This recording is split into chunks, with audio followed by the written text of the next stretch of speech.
Neste vídeo, investigaremos como a assimilação da palavra falada ou escrita forma a ideia de uma realidade auto-outorgada, atribuída da autoridade para legislar sobre os critérios a serem satisfeitos para a obtenção de quaisquer resultados, como esta ideia aprisiona a mente na ilusão do merecimento, como a ilusão do merecimento cria um mundo de provas e expiações, e como o desenvolvimento da arte da luta aponta a direção da liberdade. No vídeo anterior, apontei para o fato de que a palavra, proferida ou escrita por um interlocutor, é assimilada pelo receptor através da formação de uma ideia. Através da palavra assimilada, o receptor forma uma ideia daquilo que o interlocutor está falando. Esta ideia é um diagrama de como as coisas são e de como elas funcionam de acordo com o ponto de vista do interlocutor.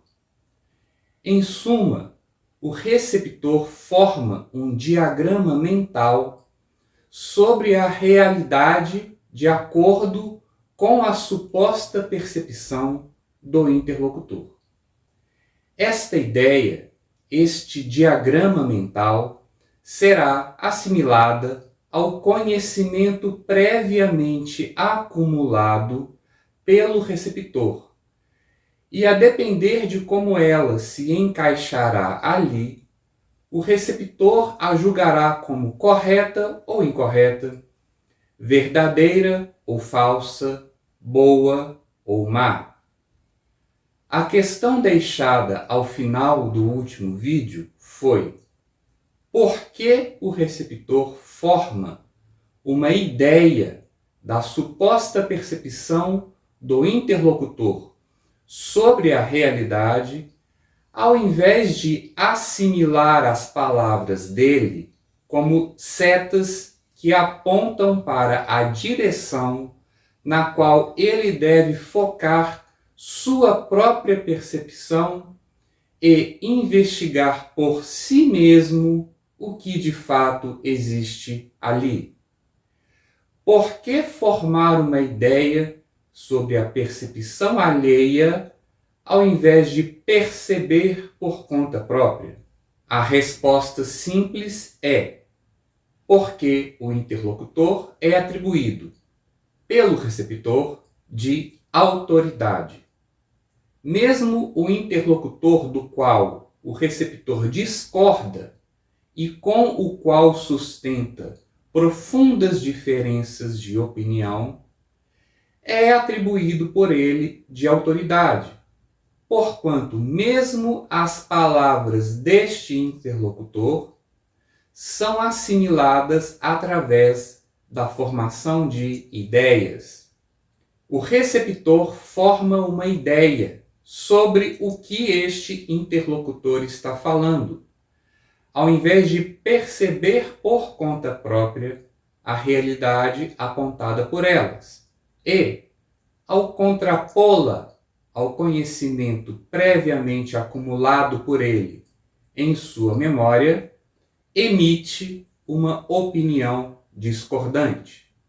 Logo, todas as pessoas com as quais você se relaciona, todas as pessoas que conversam com você, todas as que você escuta ao vivo ou pela mídia, como está fazendo agora, ou cujos textos você lê, são atribuídas por você de autoridade.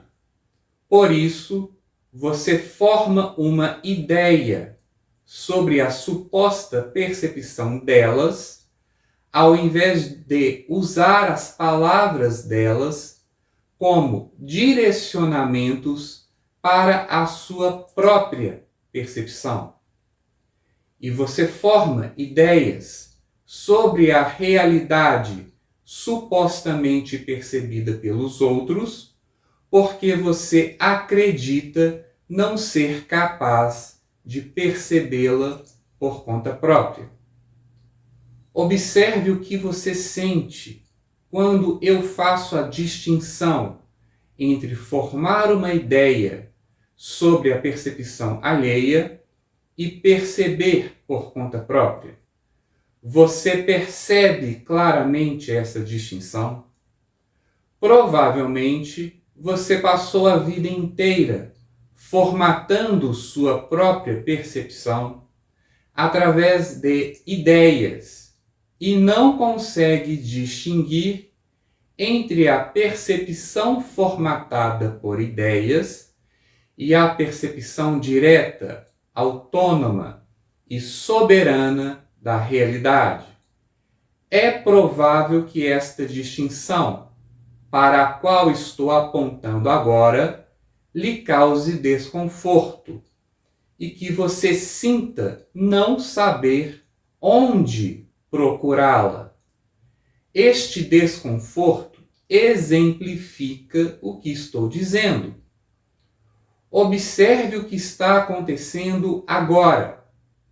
Você está formando uma ideia sobre a distinção apontada por mim e está testando o encaixe desta ideia no sistema previamente formado pelo conhecimento já acumulado por você sobre temáticas semelhantes. Contudo, devido à novidade da distinção apontada por mim, ou ao menos a forma inovadora em que a apresento, a ideia formada por você não se encaixa, nem positiva nem negativamente, no que você já conhecia sobre esta temática. Logo, apesar de você não conseguir perceber a distinção apontada por mim, também não sabe como responder intelectualmente a ela. Não sabe se concorda ou discorda, nem como fundamentar sua opinião. Talvez seja mais confortável simplesmente deixar isso para lá. É isto o que está se passando com você agora, ou se passa algo diferente? É também possível, mas pouco provável que, caso a autoridade atribuída por você a mim seja explicitamente devocional, que você concorde com o que estou dizendo sem se atentar por perceber por conta própria e sem nem ao menos se esforçar por pensar adequadamente sobre o que está sendo dito. E se, ao invés, a autoridade atribuída por você a mim for aversiva, você discordará de mim sem mais. Contudo, provavelmente este não é o caso. É provável que a autoridade atribuída a mim por você seja suficiente apenas para lhe deixar desconfortável e para simplesmente lhe sugerir ir embora. Mas caso você decida permanecer, note, mesmo que apenas intelectualmente, que qualquer desconforto ou satisfação experimentados por você na decodificação das minhas palavras não ocorreria caso eu não estivesse atribuído por você de autoridade. Nossa percepção da realidade é formatada por ideias, e as ideias são formadas, acumuladas e organizadas em sistemas de crenças e valores, porque toda informação assimilada por nós, seja através da experiência sensorial direta, seja através da intelecção, é atribuída de autoridade. Nós acreditamos que a autoridade percebe a realidade, inclusive a autoridade aversiva, enquanto nós não somos capazes de percebê-la.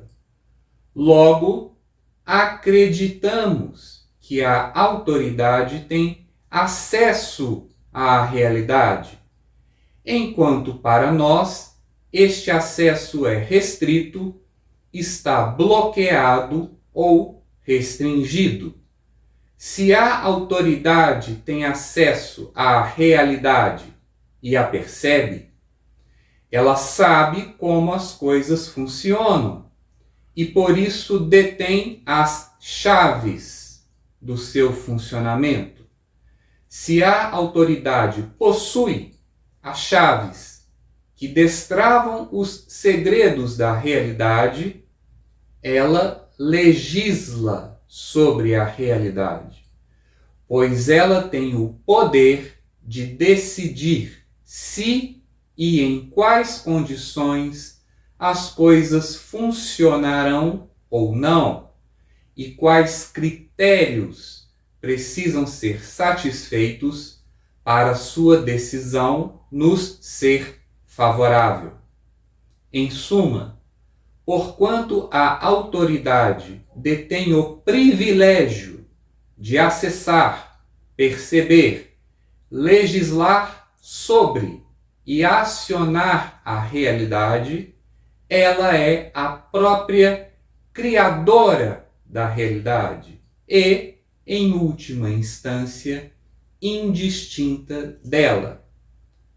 Assim, num primeiro momento, nossas figuras de autoridade são aqueles que nos criaram e educaram, e suas palavras nos transmitem o diagrama de como as coisas são e as fórmulas para acioná-las.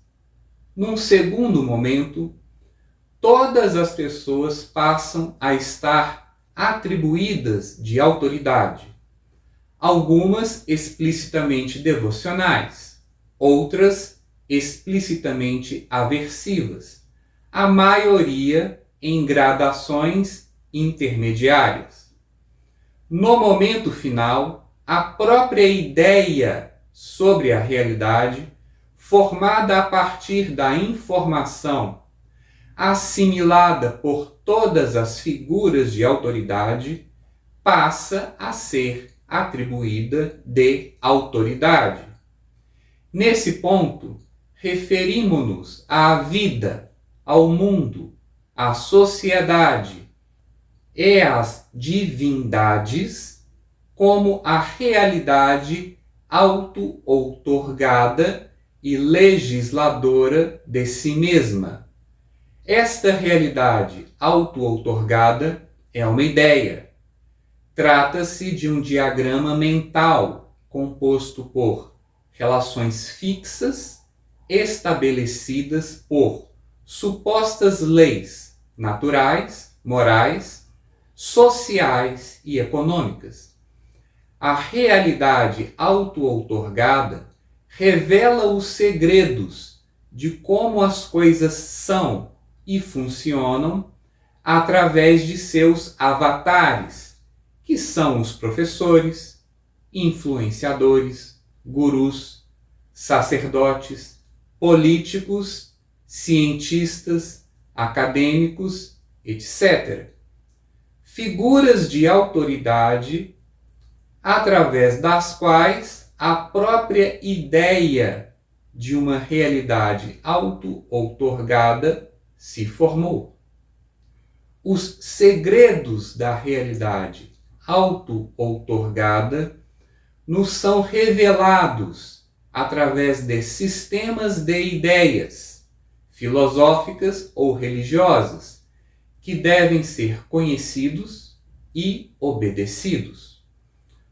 Os sistemas são sintetizados em fórmulas que devem ser colocadas em prática, mas as fórmulas quase nunca funcionam, como já dito em vídeos anteriores, porque a eficácia de fórmulas fixas sobre uma realidade impermanente de momento a momento é aleatória.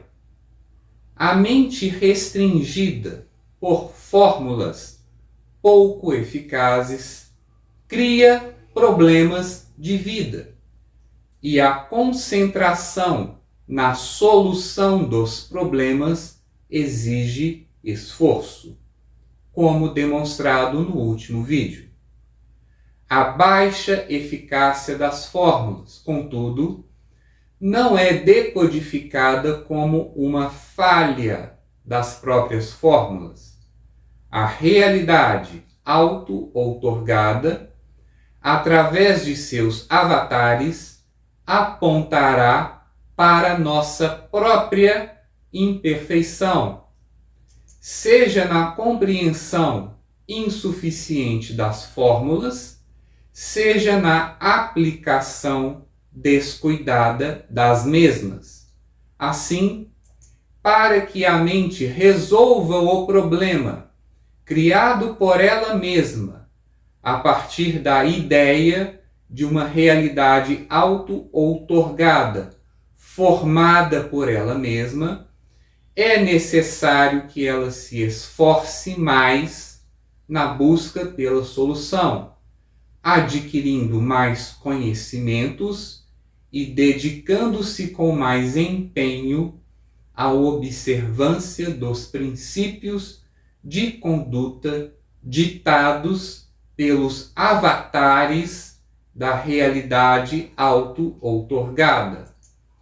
O esforço empenhado na missão e os resultados positivos alcançados são indicativos do merecimento pessoal, pois a mente, tendo formado para si mesma a ideia de uma realidade auto-outorgada, que estabelece os critérios a serem satisfeitos para os resultados desejados serem obtidos, decodificará suas próprias ações como meras tentativas, cujo sucesso dependerá do julgamento emitido pela realidade a respeito da medida em que os critérios estabelecidos por ela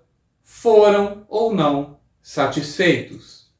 Em suma, a realidade auto-outorgada julga o mérito da ação e, a partir deste julgamento, decide sobre o sucesso ou o insucesso das tentativas em questão. Assim, a mente se aprisiona à ideia de que suas ações são desprovidas do poder e, mais além, do direito de transformar a realidade por elas mesmas, mas dependem do julgamento sobre o seu mérito emitido por uma realidade auto-outorgada e da subsequente permissão dada por ela para que as coisas funcionem como o desejado. A realidade auto-outorgada é juiz sobre todas as causas, e seus julgamentos de mérito devem fazer justiça à obediência e ao esforço do indivíduo. Contudo, mesmo quando a obediência é estrita e o esforço contínuo, os resultados positivos são aleatórios. Logo, o sentimento de injustiça e a impressão de a realidade ser arbitrária formam a contraparte aversiva da relação devocional com a realidade auto-outorgada.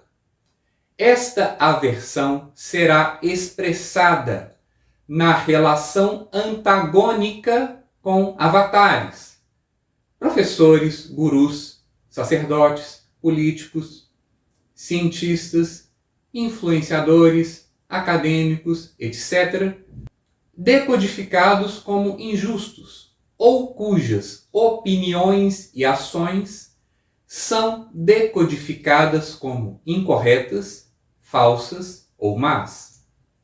A obediência e o esforço contínuo para a obtenção de resultados numa realidade crida como justa e detentora do poder para decidir quais das tentativas terão sucesso e quais não, mas que aparenta ser arbitrária e injusta, na maioria dos casos, confere à existência o caráter de um jogo cujo objetivo é a sobrevivência pessoal.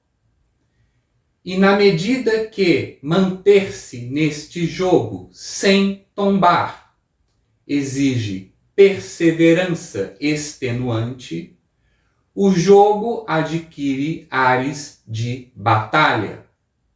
A dependência dos resultados obtidos ao mérito das ações confere à batalha pela sobrevivência, numa realidade auto-outorgada, o caráter de um teste ou de uma prova do valor pessoal.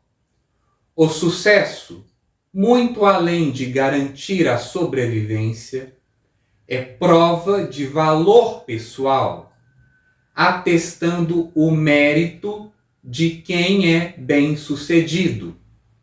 A mente prisioneira da ideia sobre uma realidade auto-outorgada, na qual ela é impotente e suas ações não passam de meras tentativas, cujo sucesso depende de forças além do seu controle, padece de angústia. Contudo, a mente para a qual o sucesso, além de garantir sua sobrevivência, é decodificado como crivo de validação pessoal, padecerá de ansiedade. Em suma, para a mente que forma a ideia de uma realidade auto-outorgada, a existência é uma batalha pela sobrevivência e por sua validação pessoal. O fracasso é temido nem tanto pela possibilidade da morte, mas pelo crivo de insuficiência pessoal, o sentimento de inadequação, reprovação, rejeição, exclusão. O caráter deste sentimento é punitivo. Quem se julga inadequado, reprovado, rejeitado ou excluído, sente-se punido pela realidade auto-outorgada por sua suposta insuficiência pessoal. Quer ele próprio entenda esta punição como justa ou injusta. Logo, a mente que forma a ideia de uma realidade auto-outorgada cria para si mesma um mundo de provas sobre seu valor pessoal e expiações por seus fracassos. Um mundo de provas e expiações gerado e legislado pela realidade auto-outorgada, criação da própria mente que ainda não aprendeu a assimilar a palavra alheia como um direcionamento para a sua própria percepção e, ao invés, a assimila como um diagrama da realidade percebida pela autoridade exterior. Por que a palavra alheia é assimilada como diagrama da realidade, ao invés de direcionar a percepção da realidade? Por que o receptor se julga incapaz de perceber a realidade por conta própria? O que é esta condição de desamparo? Trata-se de uma condição formatada completamente pela educação, porquanto todos aprendemos a ser desamparados, ao sermos criados e educados por outros desamparados, ou o contexto inicial no qual primeiramente entramos em contato com a realidade já favorece o desamparo? Sabemos, pelas investigações realizadas nos vídeos anteriores, que a forma da relação entre o sujeito e a realidade não é constante, que as supostas leis naturais, morais, sociais e econômicas nas quais aprendemos a acreditar só possuem fundamento na confiança depositada na autoridade exterior, e que muito provavelmente elas podem ser modificadas na medida que a mente se desprograma de todas as narrativas. Já descobrimos, além do mais, que a desprogramação mental colocada em prática pelo simples exercício de não reagir imediatamente às sugestões do pensamento e estar atento ao momento presente, transmuta e transcende nossa condição de desamparo. Mas o que é de fato este desamparo? É fato que somos programados para nos portar como desamparados diante da realidade. Mas será o desamparo completamente condicionado pela programação ou o contexto inicial, o ponto de partida de nossa inserção na realidade já o favorece? Vamos supor que o contexto inicial de nossa inserção nesta realidade já favoreça o desamparo. Neste caso, até o desamparo ser superado, nossa existência terá de fato o caráter de luta. Mas, neste momento, é necessário distinguir luta e batalha. O batalhador é prisioneiro do esforço contínuo.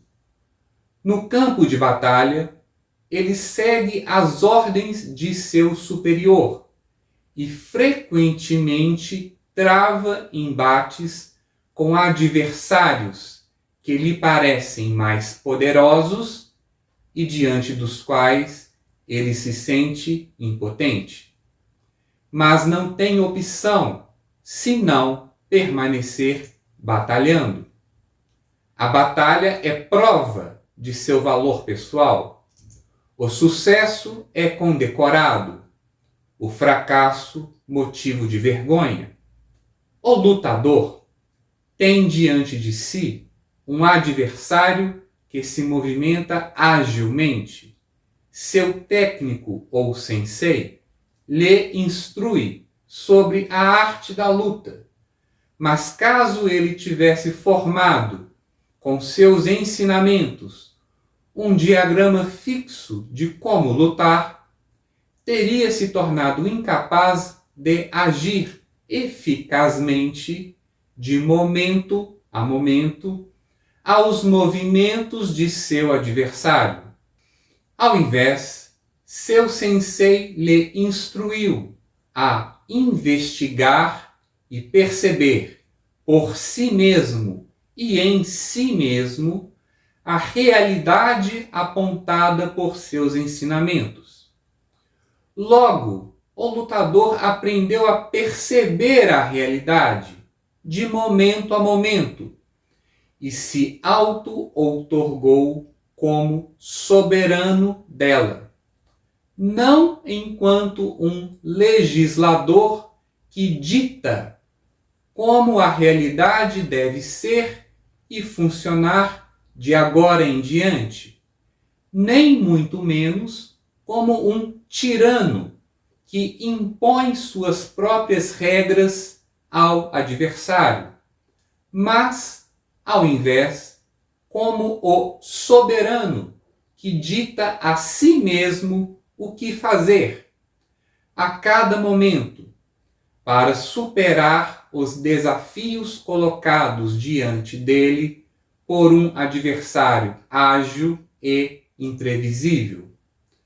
O lutador não se esforça por obedecer e aplicar fórmulas ditadas por terceiros, nem muito menos apresenta seu agir o caráter de meras tentativas, mas o de ações íntegras, porque brotam integralmente do momento presente, ao invés de padecerem pela observância a diagramas mentais formados no passado e da preocupação sobre a eficácia destes no futuro, o que corromperia sua integralidade presente e limaria seu poder real.